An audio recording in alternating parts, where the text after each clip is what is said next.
back on in. Because you have your big, Yes. just south of Buffalo, because you have your big weather special. There it is, tomorrow Yes. night. Phil, you have the first question. Oh, My first question is just talk to us a little bit about it. What can we expect, John Stehlin? that's so insightful. Well- yeah, I mean, you know, we do, every TV station in America does a winter weather special. So basically, we want to tell you what's happening this winter. We're not going to tell you how to shovel and how lake effect forms and that, but we want to bring the climate element into it. And I know this is kind of a hot topic, but there are some changes that we need to talk about. And we're going to say how the climate change, the global warming is affecting Erie, and we've seen that already this year. Go back to when you first started. Can you believe where you're at using this Doppler Max now? How incredible is it? How much of a game changer has it been for you? Yeah, I hope that folks at home see the excitement that we have and the stuff that we have shown you. Right. And we'll show this on the special. And we also talked to Climavision, who is providing that radar and the importance of it. We are seeing things that we didn't see in 30 years. I mean, for example, sometimes you'll look at the radar and you'll see this big green over Erie or Edinburgh, and you think it's snowing. But if you take a look at Doppler Max 5D, which is a lower scan, it says that it's not hitting the ground.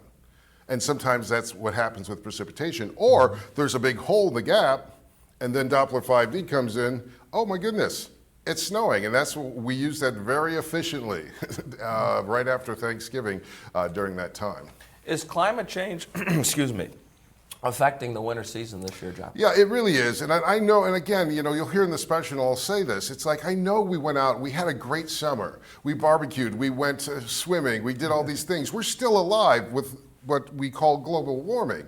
It takes some time. But here are some numbers here. If you're going to step back a little, Mike, there. But look at this. This is autumn 2024. Number 3 all-time temperature. The warmest all-time. Wow. 1/10 of a degree, we're number 2. 8/10 of a degree, we're number 1. This is one of the warmest autumns ever.